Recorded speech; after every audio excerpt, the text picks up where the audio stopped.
अरे भागो भागो भागो, शेर आया भागो। शेर को देखकर जंगल में सभी जानवर भाग जाया करते थे। अचानक शेर के हाथ में एक लोमड़ी लग गई।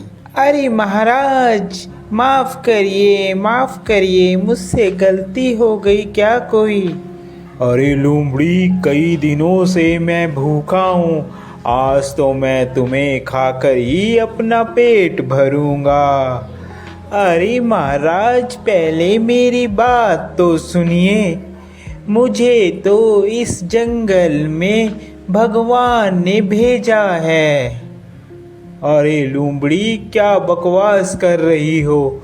तुम्हें और भगवान ने भेजा है?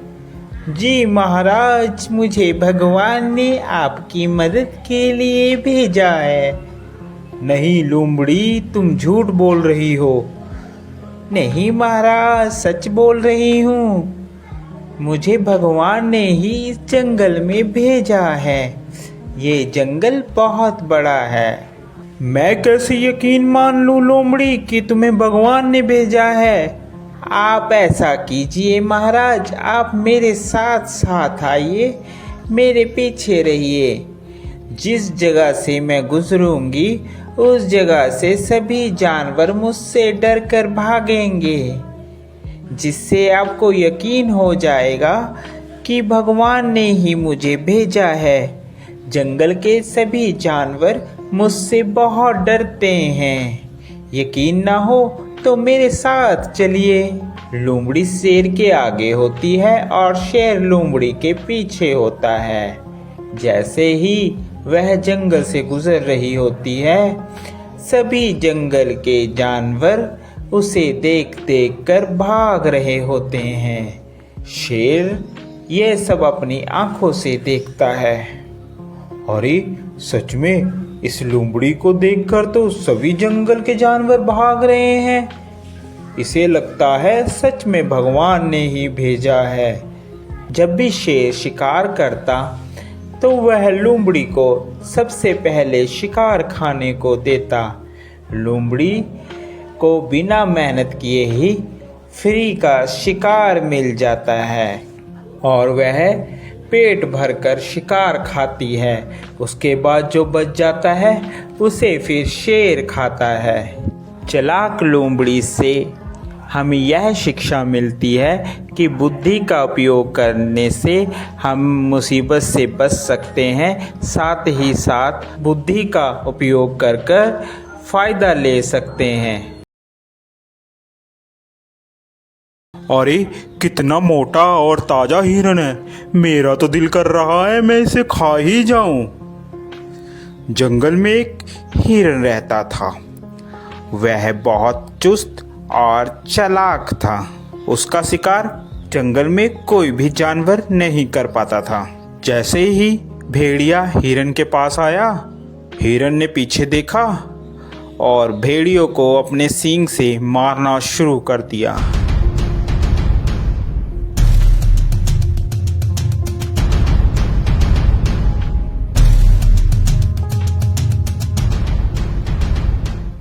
अरे बाप रे बाप, इस हिरन ने तो मेरी हड्डी पसली तोड़ दी। अब मैं क्या करूं? इस हार का बदला तो मैं लेकर रहूंगा। मैं हिरन को छोड़ूंगा नहीं, इसका शिकार तो मैं ही करूंगा।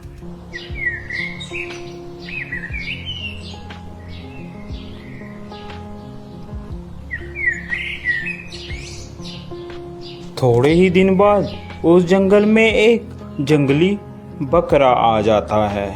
अरे वाह, कितनी हरी हरी घास है। दिल कर रहा है कि मैं इसी जंगल में रह जाऊं। घास खा खा कर मैं ताकतवर हो जाऊंगा। थोड़ी ही देर में वहाँ हिरन आ जाता है। अरे तुम्हारी हिम्मत कैसे हुई मेरे जंगल में आकर घास चरने की? अरे ये जंगल क्या तुम्हारा है? ये जंगल हम सभी का है, मेरा भी है। क्या तुम्हारा नाम लिख रखा है इस जंग इसमें? तभी वहां पर हाथी आ जाता है। क्या बात है भाई, क्यों लड़ाई कर रहे हो तुम? हिरन, ये जंगल सभी जानवर का है, अकेला तुम्हारा नहीं है। हिरन को बात समझ आ जाती है। हिरन और बकरा दोनों दोस्त बन जाते हैं और वह साथ साथ घूमते हैं। एक दिन हिरन जंगल में अकेला रह जाता है और वहीं भेड़िया आ जाता है। अरे हिरन, आज तो मैं तेरा शिकार करके रहूंगा, देखता हूँ आज तुम्हें कौन बचाता है। वह हिरन को झपट्टा मारता है और हिरन को मारने की कोशिश करता है। पीछे से बकरा भी आ जाता है और वह बकरा भी भेड़िए को जोरों से मारता है।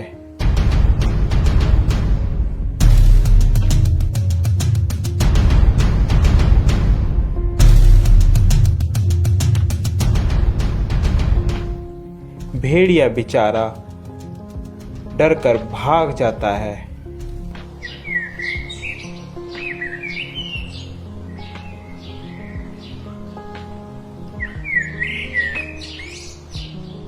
अरे इन सबको मैं अलग कैसे करूं?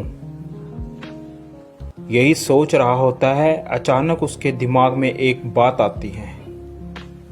क्यों ना मैं इन दोनों में फूट डालकर इन दोनों की लड़ाई कराकर इनका फायदा उठाऊं। वह मौके का फायदा उठाकर बकरे के पास जाता है। अरे सुनो बकरे भाई, सुनो, मुझे पता चला है कि हिरन तुम्हारा शिकार करवाने की कोशिश कर रहा है शेर से और तुम्हें मरवाने के चक्कर में है। ध्यान रखना। अभी जा भेड़िए, झूठ बोल रहा है तू। हम दोनों में फूट डलवाना चाहता है, भाग जा यहाँ से। मैं तेरे चक्कर में नहीं आऊंगा। मर्जी है तुम्हारी बकरे, मेरा तो बताने का फर्ज था, बाकी आगे तुम्हारी मर्जी। यह कहकर वह चला जाता है। फिर वह हिरन के पास पहुंचता है। अरे हिरन भाई, वो बकरा तो तुम्हें मरवाने के चक्कर में है, जरा सतर्क और ध्यान से रहना। दोनों के दिमाग में एक दूसरे के प्रति द्वेष भावना भर जाती है और वह सोचने लगता है कि वाकई बकरा मुझे मरवाना चाहता है। जब दोनों एक साथ मिलते हैं तो वह बकरे को बोलता है, अबे बकरे, तू मुझे मरवाना चाहता है? अबे हिरन, तू मरवाना चाहता है मुझे पता चला है किसी से। ऐसी बातें करते करते दोनों में लड़ाई हो जाती है।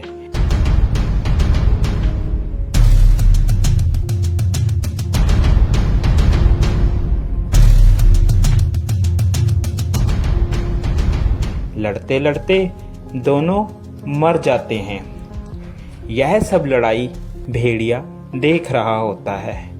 अरे आज दोनों को मैं आज तो मैं पेट भर कर खाऊंगा। ये खाना मेरा कई दिनों तक चलेगा। देखा मैंने कैसे इन दोनों में फूट डलवा कर इन लोगों को मरवा दिया। अब तो मैं पेट भर कर खाऊंगा और मोटा और ताकतवर हो जाऊंगा।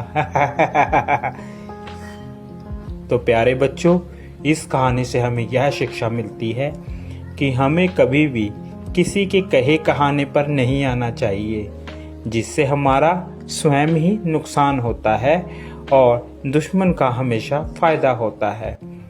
आप लोगों को हमारी यह स्टोरी कैसी लगी ज़रूर बताएं। साथ ही ऐसी और मज़ेदार स्टोरी देखने के लिए हमारे चैनल को सब्सक्राइब ज़रूर कर दें, जो कि आपको सबसे पहले हमारी कोई भी वीडियो की नोटिफिकेशन आप तक आ जाए। Thank you for watching.